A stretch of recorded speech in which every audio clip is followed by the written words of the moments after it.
Funding for the Hinckley Report is made possible in part by the Cleone Peterson Eccles Endowment Fund. Tonight on the Hinckley Report, state leaders debate the best ways to spend the billions of stimulus dollars coming to Utah. New census data reveals major changes in America's population and has the potential to shake up Congress. And Utah's leaders react to President Biden's first joint address to Congress.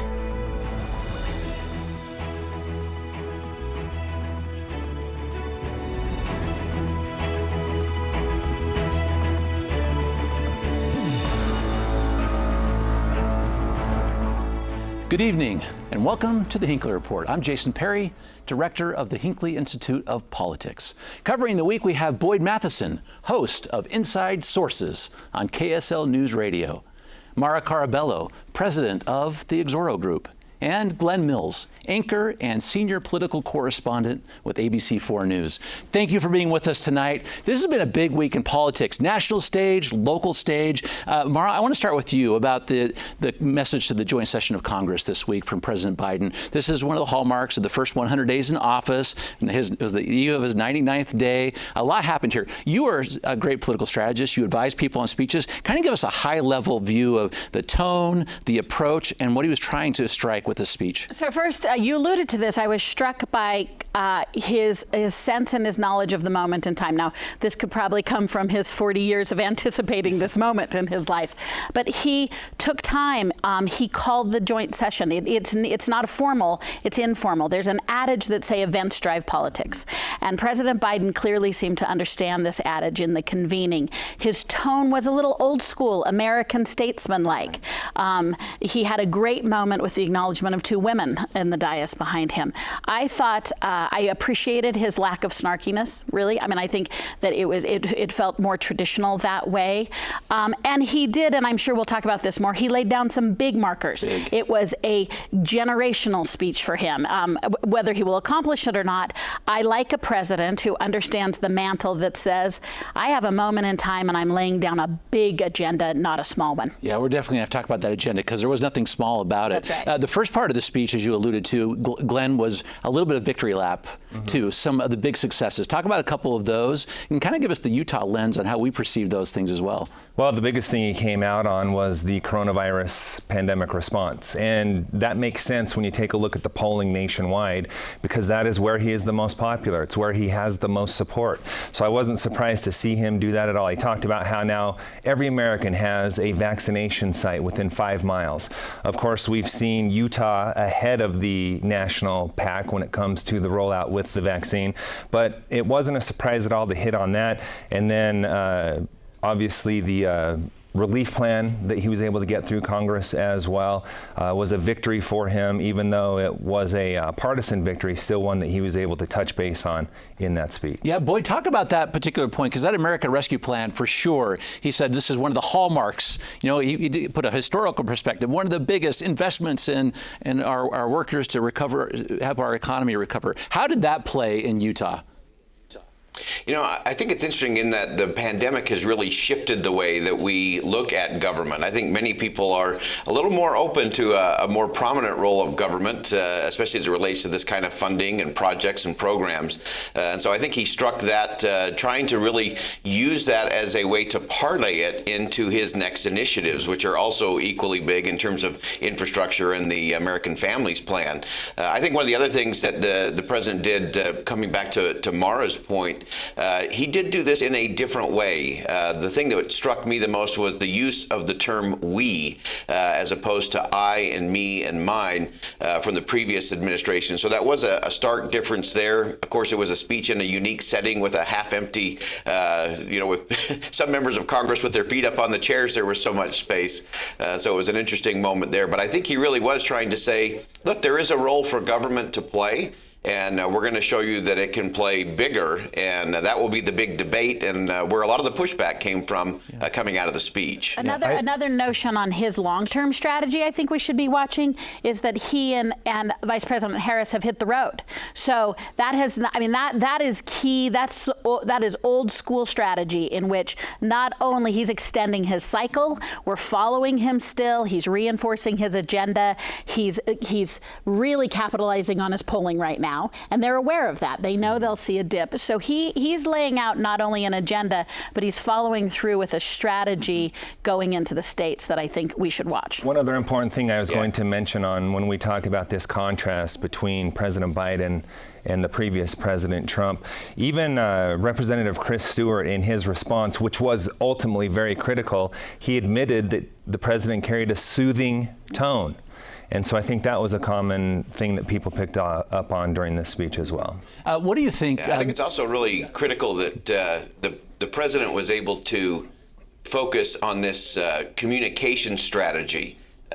Old school for sure, but it's that discipline component, that your communication strategy has to be every bit as sophisticated and powerful as your policy strategy.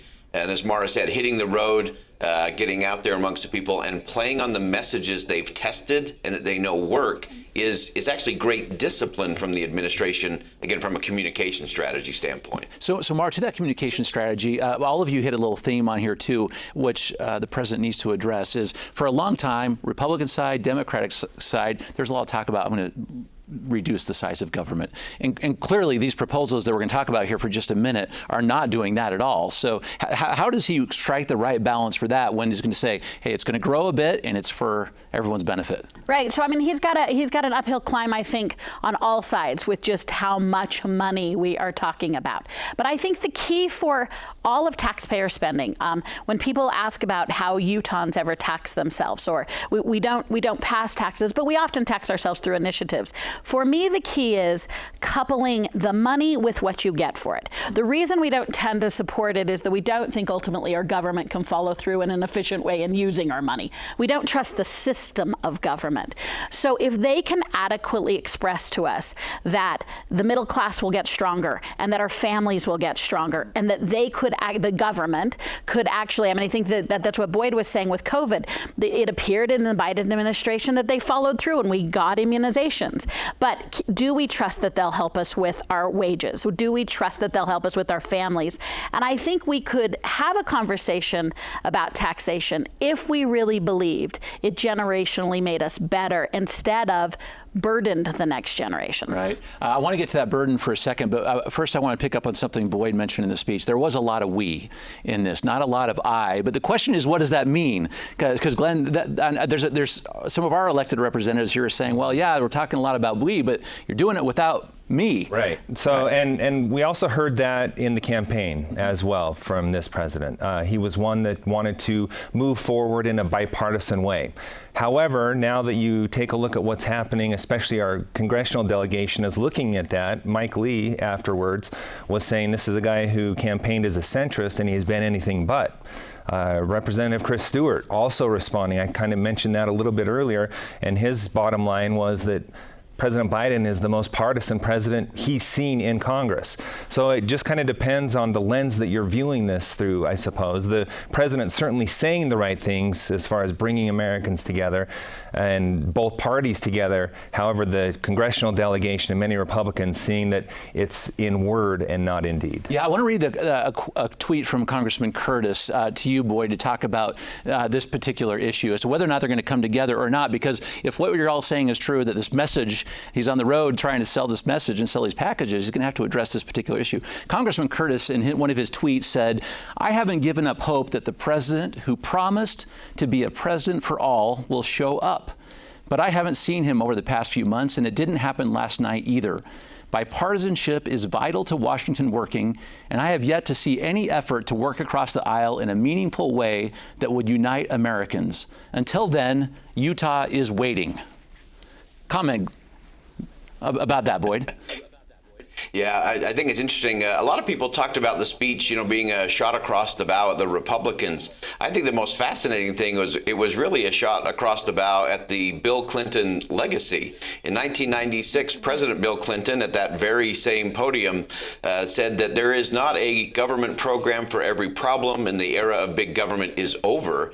And I think what Joe Biden declared this week was that it was just beginning, that the era of big government is just beginning. And so I think as it relates to the bipartisanship component, look, neither side can have any kind of claim to fiscal responsibility. So to me, that's not the problem in terms of the whether there's bipartisanship or not. One of the things that the administration has done incredibly well is the messaging. They've redefined a lot of terms. When President Biden has been talking about bipartisanship, he's been talking about agreement with, some mayors in some obscure places in the country, or a percentage of Republicans agreeing. And so you no longer have to have members of Congress be on board for it to be bipartisan. And so that's an interesting conversation that will go back and forth. I do think if the president has any hope of getting any of these across the finish line, he's going to have to scale them down, or even better, slice them up so that they can be debated independently in front of the American people, and then they can have votes that will actually have some accountability. So I think, and he has been open to that. He has suggested on infrastructure. I want to piggyback on this transition that Boyd is alluding to, which is interesting. I think one thing is that after this pandemic, there is an environment of change. As Boyd said, we can redefine terms. He has the luxury of having the ear of the people in a way that you could change the political dialogue. But we have to remember that presidents make plans, Congress makes legislation. And so at one point, he's got to decide who to pass the baton off with his Democratic colleagues. And if they are not using the same message discipline, if they are taking a more strident approach, what happens to his plans at that point? So, I mean, that's for tomorrow. But remember, like he's outlining vision and plans. I appreciate the degree of detail he has, but he at one point will have to turn it over to a member of Congress to make it legislation. And on those points as well, I want to get into the fiscal responsibility that Boyd brings up and the cost of all these. We're looking at a $2 trillion transportation proposal, the new plan for families up around that area as well. Individually, a lot of these things sound, wow, that's really good. That can help me, childcare, preschool, free community college. But then you start to take a look at this price tag. And the point I want to make, he's got the numbers in the House. Technically, he has the numbers in the Senate as well with the tiebreaker. However, you've got the moderate Democrats in the Senate who are going to potentially hold these issues up with the hefty price tag. And that's what I'm hearing from sources in Congress, is that these are going to be pretty tough sells in the Senate. Well, we're hearing that from our elected officials already, because you have these ambitious plans. Would you agree these are pretty ambitious, these proposals that have gone forward? Some of them are issues that Republicans have talked about for some time. But Boyd, I'm curious about what Glenn was just referring to, because even Mitt Romney came out immediately saying 100 days in office, and that's $6 trillion worth of spending, which is a lot more than the whole federal budget. Yeah. As I said before, neither side has credibility. So I will be an equal opportunity offender on this point. The Democrats and Republicans are both, over the last decade or so, have been willing to spend on anything. One commentator said the spending is the Republicans are going the speed limit and the Democrats are going even a little faster, but they're both going really fast. And it's almost what I used to call the Dennis Rodman theory. Everybody hated Dennis Rodman as a basketball player. Michael Jordan and the Bulls detested Dennis Rodman when he played for the Pistons, and they hated him right up until the point he became their Dennis Rodman. And then they were all too happy to bring him in, and spending has become the same. Democrats are against spending when Republicans are in office. Republicans are against spending when Democrats are in office. Neither side is serious or has any credibility in terms that we're at $30+ trillion of debt. We're adding another $6 trillion if these packages go through. And some people are saying, hey, this is going to hurt our children and our grandchildren. And I actually agree that that's true. But more importantly, it is going to hurt the poor and the most vulnerable among us the most. When interest rate starts to tick up, we start paying $1 trillion a year in interest on that debt. The only way to get out of that is you're going to see either inflation or printing of money, neither of which do a lot and really hurt the poor and the most vulnerable the most. Mm-hmm. Before we leave this entirely, I want to talk about the one issue that's going to be required. He's going to have support, of course, with his colleagues. But it's interesting what you all have been referring to, and his own people are saying, when I talk about bipartisanship, it just doesn't mean my colleagues in Congress. This is Republicans and Democrats all over the country trying to accept some of these proposals. And there's some of this new polling, Maura. I just want to get your sense of this, because President Biden's favorability across the country is about 58%. But what's interesting is you break it down, how his popularity is with the Democrats versus the Republicans. In a most recent poll, 85% of Democrats support him. In a recent Gallup poll, 11% of Republicans support him. In the state of Utah, just to give that perspective, he has the support of 13% of the Republicans and support of 92% of the Democrats. That spread is huge. A lot of people to win over.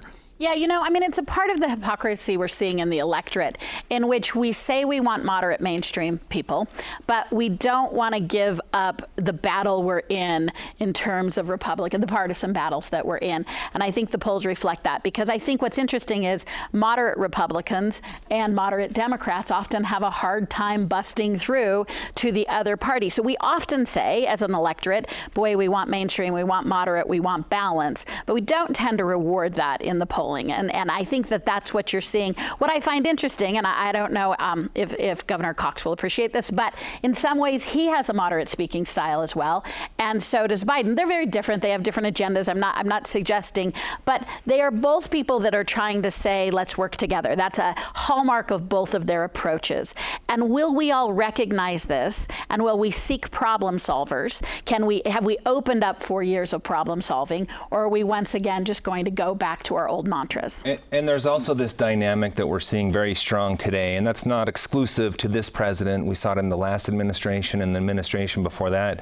But some people are just flat out drawing their partisan line in the sand, and no matter what the other side does, the president on the other side, they're not going to support and say, yeah, that's my president. And that's a problem. Mm-hmm.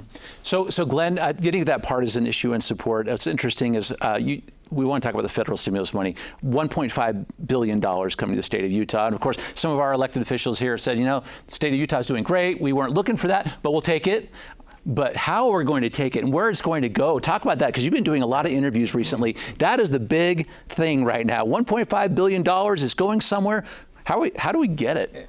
I'll tell you a few things first. There's about 3 times the requests already for that money. So that tells you how competitive this is going to be. But one important point I want to bring up, there is still a lot of uncertainty and difference in interpretation as to how this money can actually be spent. So I know that state leaders have inquired with the Treasury Department, and they've said, look, clear this up for us. How can we and how can we not spend this money? They're expecting to hear back from the Treasury Department somewhere around May 10th.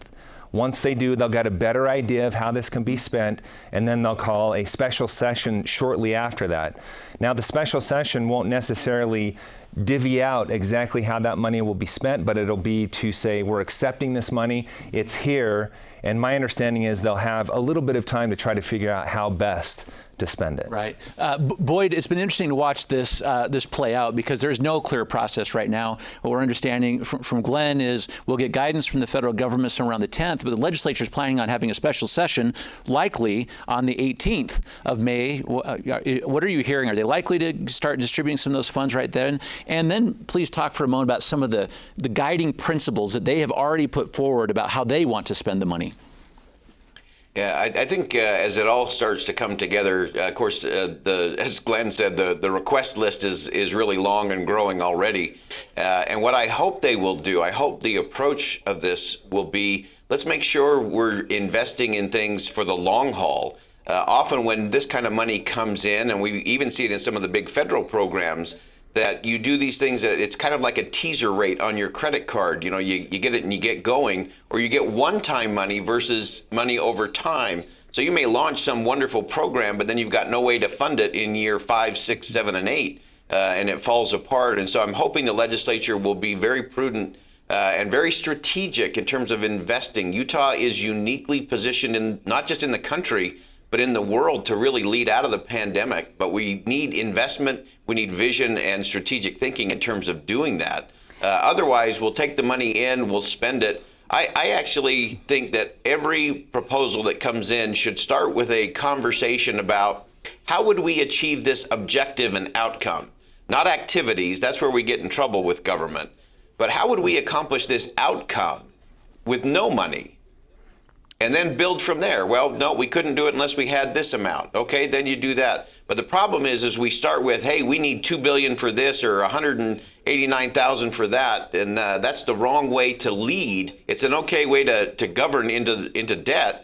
But it's not a great way to lead into fiscal responsibility and economic prosperity for everybody. As someone who's sometimes critical of our state legislature, there is some indicators that I'm pretty excited about with this money coming in. So one is that I'm hearing from both House and Senate that, as you all have indicated, they're looking for transformational projects. I love that term transformational because it speaks to what Boyd is saying. Let's reach a hallmark objective. We also know that over the past 10 or 15 years, the federal government has gotten out of infrastructure. So that's particularly water infrastructure, which we don't see, and they cost enormous amounts of money to maintain these.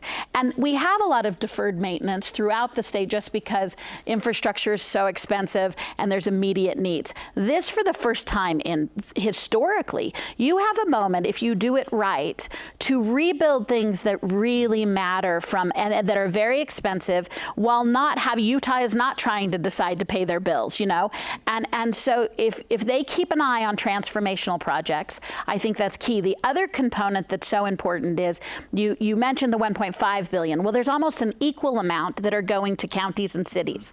And the state has already indicated to local jurisdictions, propose grants that we can do. Let's team up on what our work is. Because sometimes the local jurisdictions actually either don't have the money or don't know what they want. And I like that the state has indicated to local jurisdictions, let's do some co-proposals. Let's match your federal money with our federal money. So I'm seeing some indications of some long-term, thoughtful, transformational thinking. I hope they follow through on that when they convene in May. We also need to remember the feds, too, wonky. The feds are going to give us about half the money this year and about half the money next year to be spent by 2024. Yeah, I think some of the keys we'll be looking at, which you've already alluded to, is that we're not going to see projects that are going to require recurring funding year after year. This will be one-time payments. So the infrastructure you talk about, transportation, water.